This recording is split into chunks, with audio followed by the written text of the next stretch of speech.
All right, so now we're rolling into the West Virginia Mountaineers. Take me to the mountains. Take me home, West Virginia.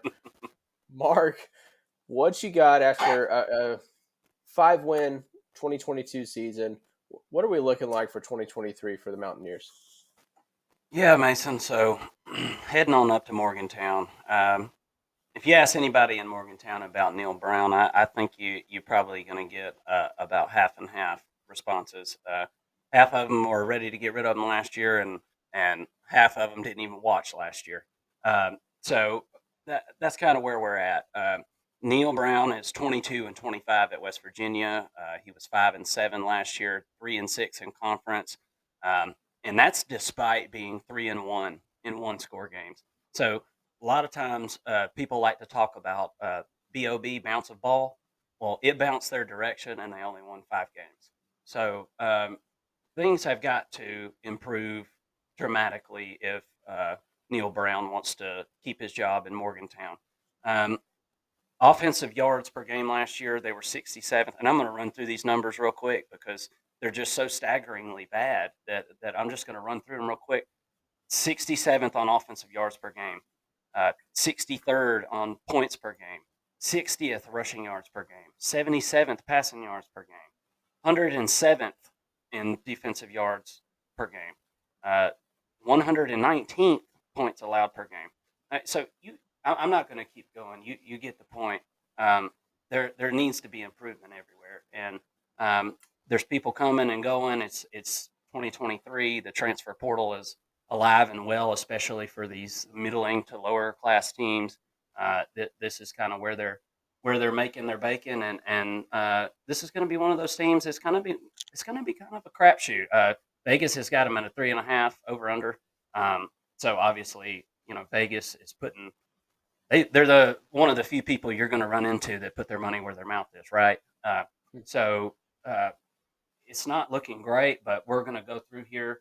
2023 transfer rankings, they actually finished 34th, um, which I don't think is too bad. That's about the highest ranking I see on the sheet anywhere. So they did bring in some guys. 2023 recruiting rankings, they were 48th in the country. That's not going to do it in a Power Five conference. You've got to strive. I know there's not a lot of talent in West Virginia, but I remember a day when West Virginia was talented, so I know it can be done. They had 2 4 stars, uh, so not a lot of those guys are going to be able to step in this year. They're going to need some time. The current 2024 recruiting rankings, they're actually ranked 34th, and they have 18 3 stars. So it's looking like in 2024, West Virginia is going to look to take a big high school class, and I think that that's one of the best things they can do for the long term future. But for this coach to keep his job, he's going to need some help right now. Yeah, he's definitely going to need some help right now. And I mean, 34th, I didn't realize that they were so high in the 2024 recruiting rankings. That's pretty high. That's pretty high for West Virginia. Hmm. So he's trying to maybe turn this roster a little bit, but right now you mentioned they were 34th in the transfer rankings for 2023. What has caused them to be 34th? Who's coming in? Who's going out? How do they end up at 34th in the nation? Right, right. Well, as far as going out, we'll handle that real quick. Everybody has heard of and watched JT Daniel play football. He's a quarterback. He was at USC. He was at Georgia. He was at West Virginia. Well, now he's transferring to Rice. Um, and last year, you got to see uh, 2 different JTs. You started off the year great and kind of fizzled.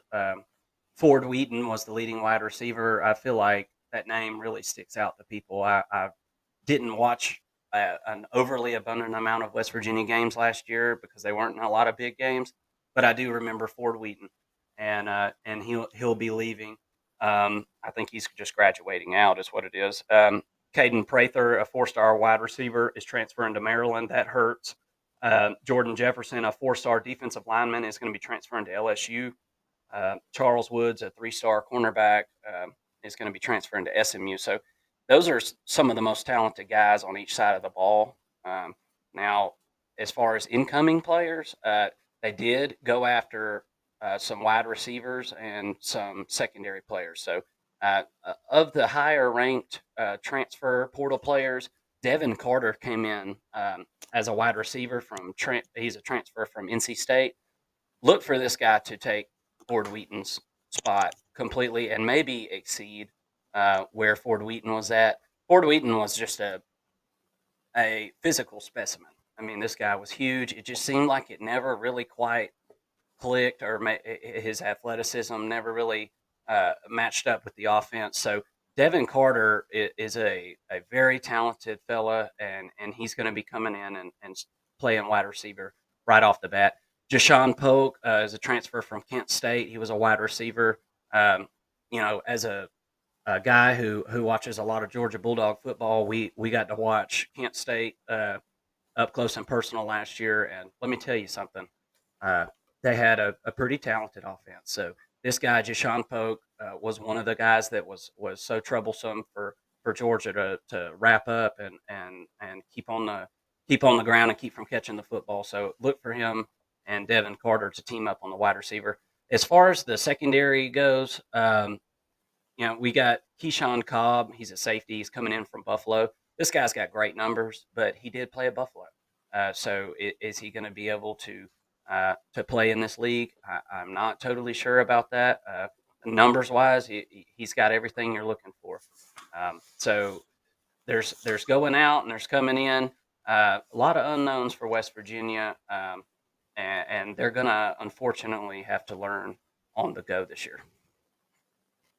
Right, and learning on the go. I mean, who you mentioned JT Daniels leaving. So who's stepping in to fill his shoes? I mean, who's coming in at quarterback to lead this team as they develop? Yeah, absolutely. So Garrett Green stepped in when JT Daniels went down towards the end of the year and throughout the year, and played somewhat decent. They have a true freshman, Nico Markiel. Coach Dana Holgerson said uh, that they are not, or excuse me, Neil Brown, Freudian slip there. Neil Brown said that they are not going to be taking any transfer quarterbacks. They're going with these guys that they got. They actually just, in the 2024 class, just got a commitment from a quarterback. So they're looking for a high school kid to come in next year to play behind Nico. So where there might be a little bit of competition, they have not named a starter. It's looking like Garrett Green is going to be the guy due to his experience in this offense and with this team. Interesting. So maybe down the road, depending on how you think the schedule is going to shake out, maybe we see Nico down the road if things are going south for Green. Staying on the offensive topic, what do you think?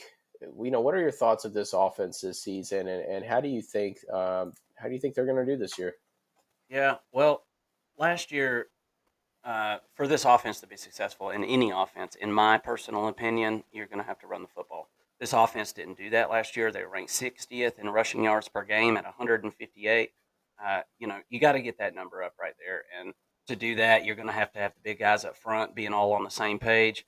While there wasn't a lot of in and out traffic on the offensive line, uh, as we can see from last year, it uh, wasn't a great wasn't a great offense. So for this program to be successful this year and for these quarterbacks to be successful, you've got to have a wide receiver step up.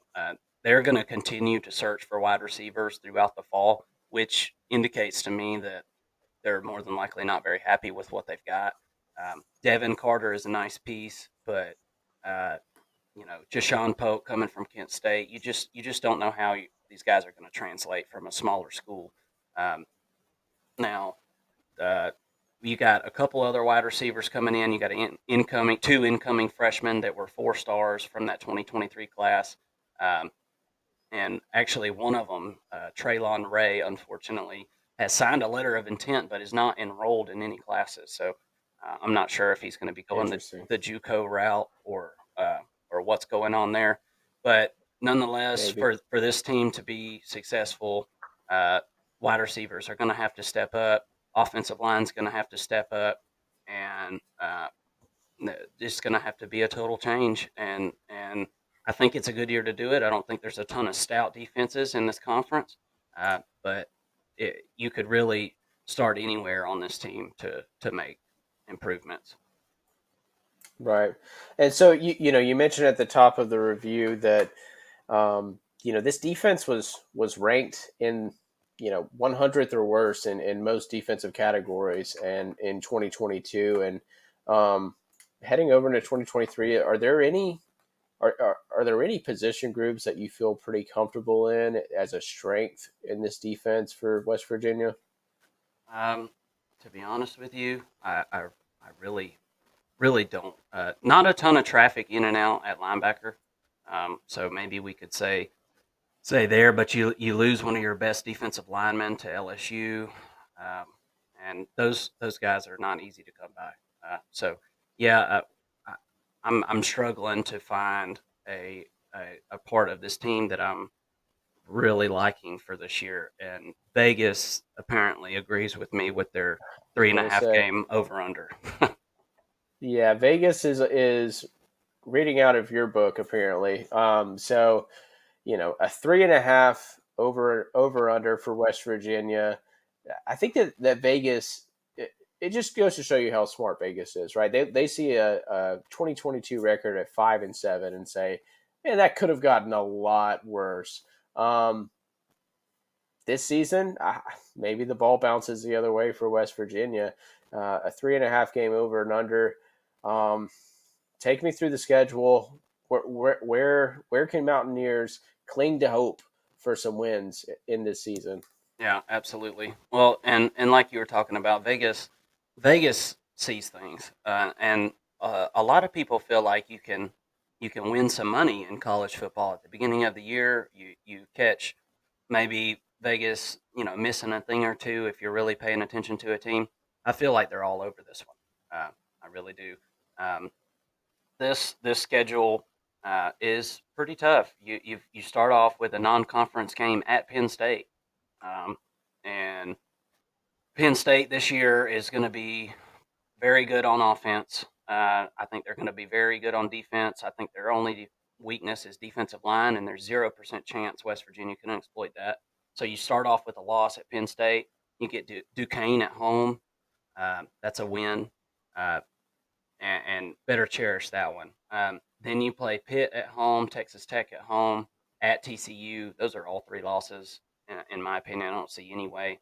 Maybe you sneak one from Pitt, possibly, but I really just don't see it.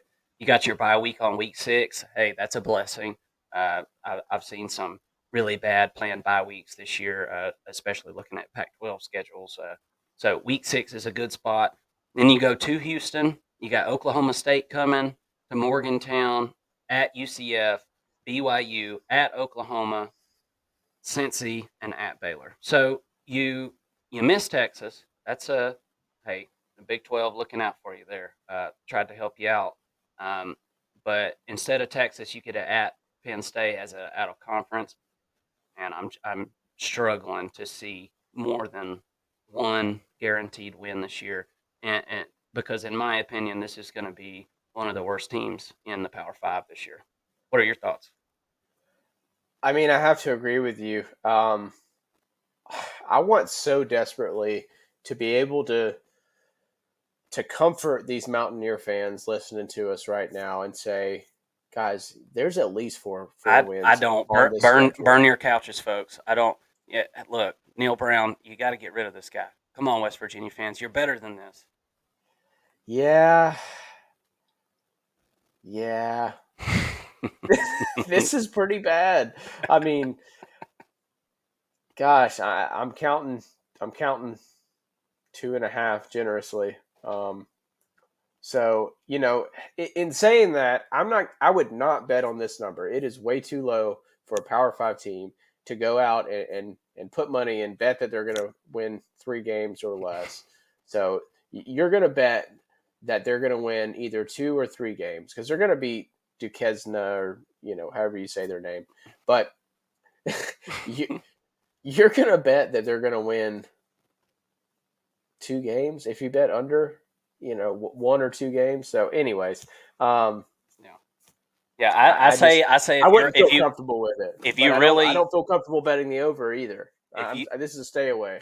absolutely if you are somebody who wants to bet on the West Virginia under, I say you wait because the over under is so low that somebody's probably gonna tick this up. Probably not a ton of people betting on this line, but somebody's gonna tick this up to 4. And if it got up to 4, I would take the under.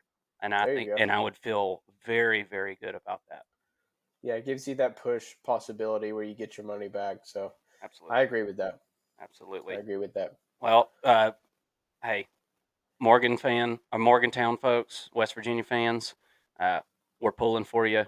Um, hang in there, hunker down. Uh, don't be afraid to come visit us at First and Long and enjoy the season, even if the Mountaineers aren't so much in the win column a whole lot.